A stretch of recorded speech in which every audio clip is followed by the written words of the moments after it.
connecting God's house to your house. So go grab your Bible, notebook, and pen and get ready for a word from God.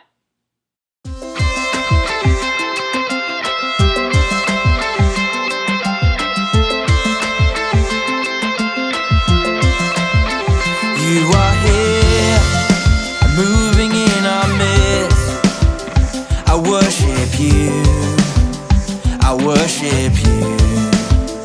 You are here, working in this place. I worship you, I worship you. Waymaker, miracle worker, promise keeper, light in the darkness. My God, that is who you are. Whoa, waymaker, miracle worker, promise keeper, light in the darkness. My God, that is who you are.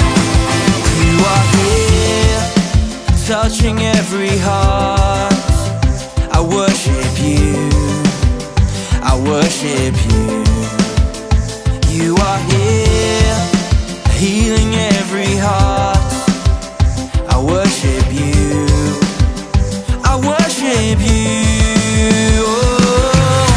Waymaker, miracle worker, promise keeper, light in the darkness. My God, that is who you are. Whoa, waymaker, miracle worker, promise keeper, light in the darkness. My God, that is who you are. You are here, turning lives around. I worship you, I worship you. You are here, mending every heart. I worship you, I worship you. Waymaker, miracle worker, promise keeper, light in the darkness. My God, that is who you are. Whoa, waymaker, miracle worker, promise keeper, light in the darkness. My God, that is who you are. Whoa.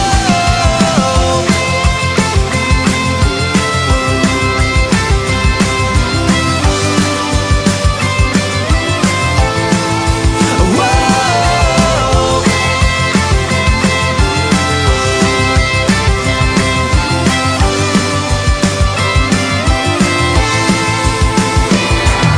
Waymaker, miracle worker, promise keeper, light in the darkness. My God, that is who you are. Sing it loud now.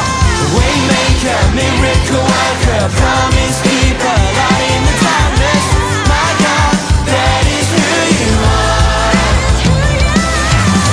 Waymaker, miracle worker, promise keeper, light in the darkness. My God, that is who you are. Whoa, waymaker, miracle worker, promise keeper, light in the darkness. My God, that is who you are. That is who you are.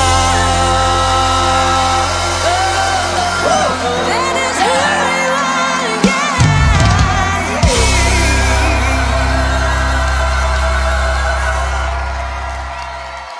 Hi kids, can you believe it? This is our very last week of 5 Fab series.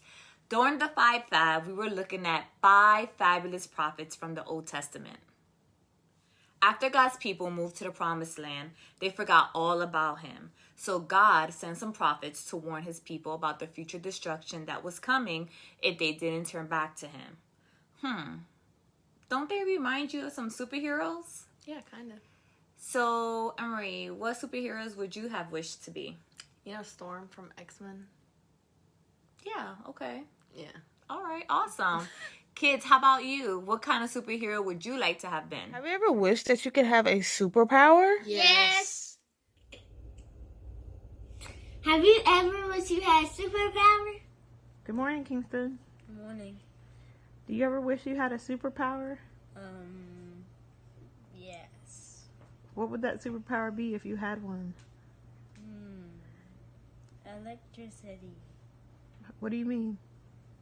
I can have electricity powers. To like electrocute stuff? Yeah. Okay, good choice. Thank you for answering the question. Bye. Bye. You ever wish you had a superpower? Yes or no? Yes. So if you had a superpower, what would it be? Look at the camera. My robot turbo. It would be what? My robot turbo. So you would be like a robot turbo? Mm-hmm. And what else? What else would your superpower be?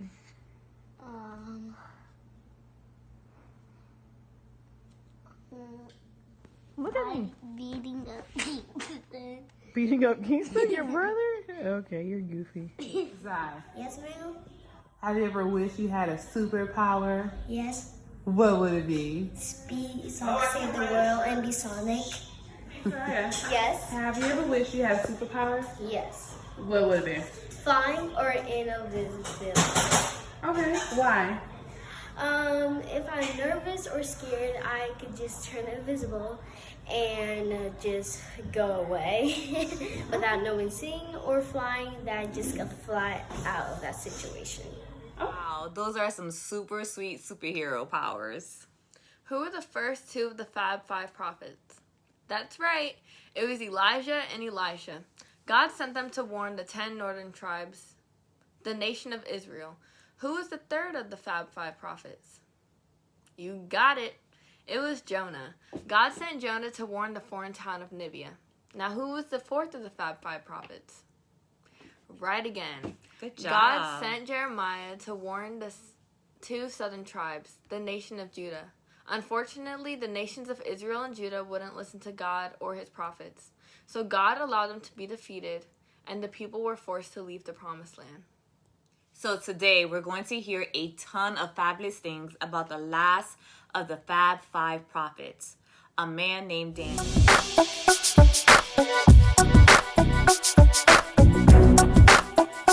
But first, I want to hear how some fabulous things about you. Okay, kids, so have you ever done anything that was fabulous? Or maybe you have some fabulous talents that you can show off? I know I do. You do? What kind of talents you have? Singing. Singing? Oh, and what else? Drawing. Okay, awesome. Those are some awesome talents. Well, actually, fabulous. Wow, Emery, you really are fabulous. I know. Believe it or not, we all have some fabulous talents and abilities. And it will be pretty easy for us to take all the credit for those talents and abilities. But the story of Daniel might make you think twice before you do that. So are you ready to check it out? Let's go.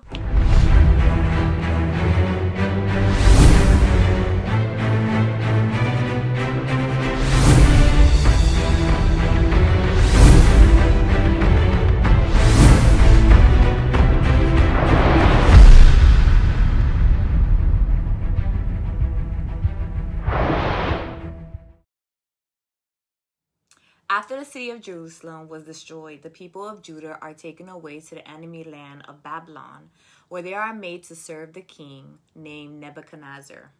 Among them is a prophet named Daniel, and his three friends are named Shadrach, Meshach, and Abednego. Daniel and his friends have a ton of fabulous abilities. They're strong, they're handsome, and they're smart. God has also given Daniel the ability to know the meaning of dreams. When King Nebuchadnezzar hears about their talents, he invites them to try out for his royal court. For 3 years, Daniel and his friends are trained on the language and the ways of the Babylonian people. After that, if they can impress King Nebuchadnezzar more than the other students, they will get to serve as his royal advisors. While being trained, the royal students are allowed to eat and drink from the king's own table, the best food and wine in all the kingdom. Now that's the life right there. There's just one problem. The food has been dedicated to a false Babylonian god. So Daniel asks the chief official for a favor. He says, "My God forbids me from eating food dedicated to other gods. Please allow me and my friends to eat only vegetables and drink only water." But the official is worried. He says, "No way. You become weak and the king will have my head. But Daniel doesn't give up. Test us for 10 days. If we're weaker than the other students, then we'll do what you say. God had given Daniel favor among the officials. So the official finally agrees, and after 10 days, not only do Daniel and his friends look as healthy as the others, but they look way better. Way better.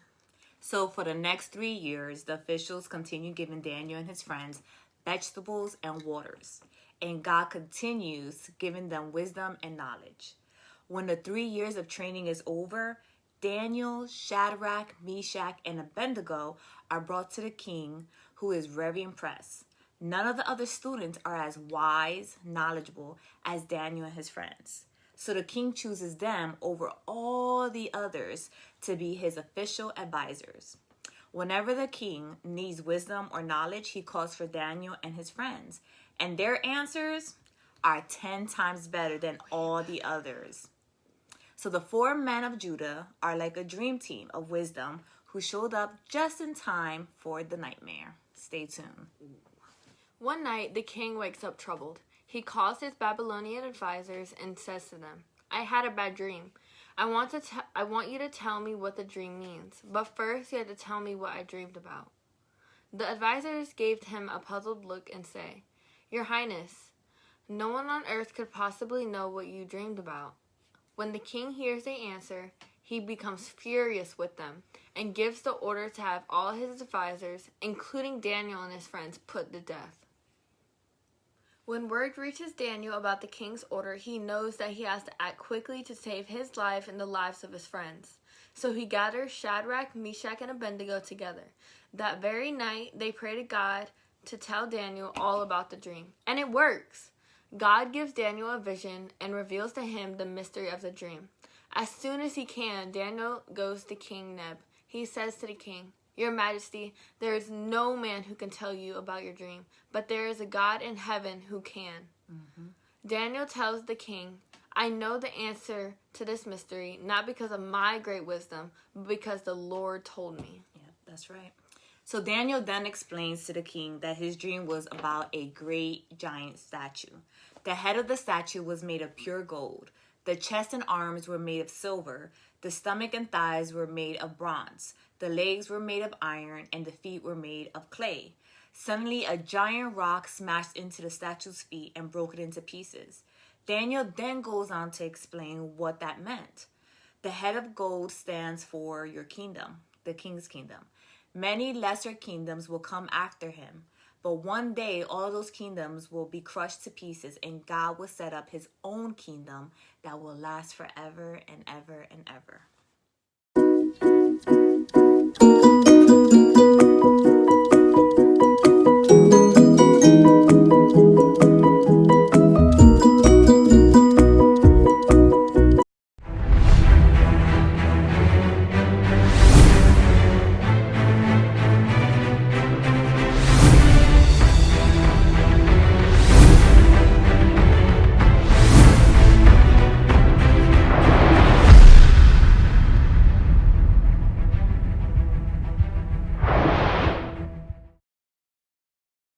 Talk about talent. We've got some pretty talented people right here. But Daniel and his friends had a lot of talent. Who can remember some of the talents and abilities that Daniel and his friends had? They were strong. They were handsome. They had the ability to understand dreams. And there was a lot more, wasn't there?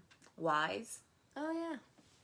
Daniel was so talented that it would have been really easy for him to say, I'm awesome, kind of dance. Oh, yeah. Is that what he did, though? No. When Daniel talked to the king, he told him that it was God who had given him his ability to understand dreams. Mm-hmm. Daniel could have taken the credit for himself, but instead, he gave God the glory. That's right. Do you know what the word glory means?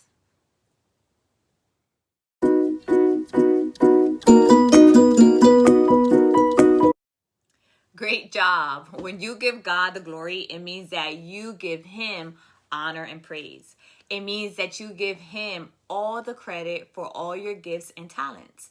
Giving God glory means that you shine, the spotlight on him instead of on ourselves. So let me show you what I mean. You guys ready? Hey kids, I know you probably can't see me, so we just turned off all the lights in the room. It is dark, okay? So I'm gonna pick up a flashlight, see Emery and I'm gonna start moving it. Where do your eyes naturally want to look? At the light. At the light, that's right. Your eyes naturally want to look wherever the light is shining. I can draw your attention wherever I want just by shining the light like this. Or like this. Or like this. Okay, so I'm continuing to shine the light on your face and you can do a task. Let me see. I will plug and plug. That's how it is with giving glory. If I always talk about how awesome I am, who am I shining the light on? That's right. I'm shining the light on me. I'm glorifying myself. But if I, like Daniel, tell the people that my gifts and talents come from God, who am I shining the light on then? You got it. I'm shining the light on our God above who gives us every good thing. That reminds me of our Bible verse for today. Let's take a look. James chapter 1 verse 17a says, "Every good and perfect gift is from God." Not some gifts or most gifts. Every good and perfect gift is from God above. That means your family, your friends, your food, your house, even your talents and abilities. They all come from God above. We live in a world that is filled with sin and darkness. And when we give God the glory for our gifts and talents, we shine the light on Him so that the people around us can know that God is the greatest. We draw people's attention to Him and help them fall in love with Him instead of us. Yes. In fact, that's what happened with King Nebuchadnezzar. Because Daniel gave God the glory and shined the light on him, King Nebuchadnezzar declared that God is the greatest God of all. He is the Lord of kings. Yes. So when we do something awesome like Daniel did, it's so easy to want to take the credit for ourselves. But the next time someone praises you or asks you, where does your talent come from? Tell them that it comes from God. Who knows? Maybe they'll start to wonder more about God. Maybe they'll start to ask you questions about God. And maybe they'll even start believing in the greatest, most perfect gift that God above has ever given us. And His name is Jesus. Hey kids, take time this upcoming week to reflect and respond to the following questions. Write a prayer to God and tell Him about a talent that you have. Thank God for giving you that talent.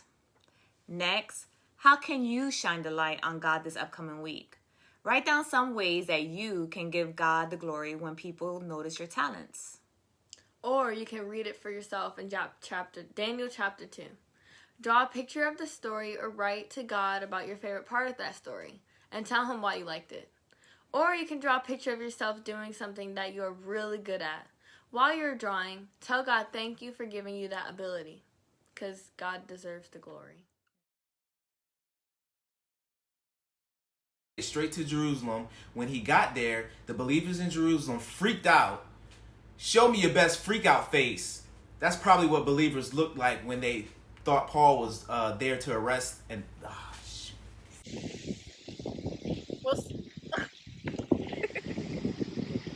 Paul was so excited to tell everybody the news about.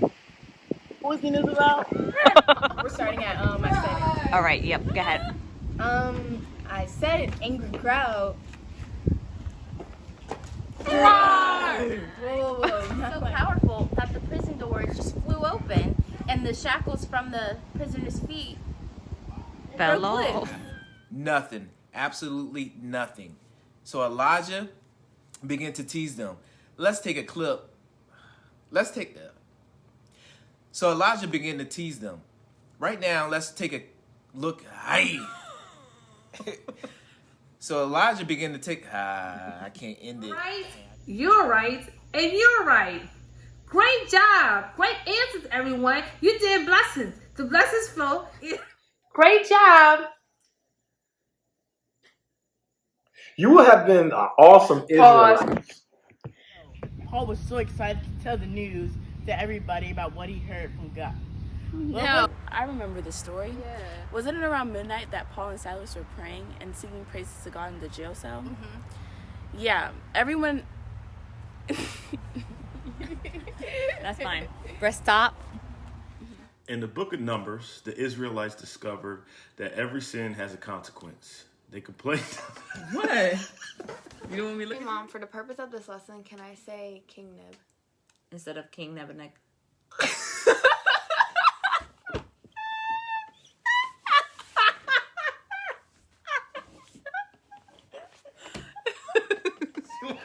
Dude, what is so funny? The glory. Yes, he does.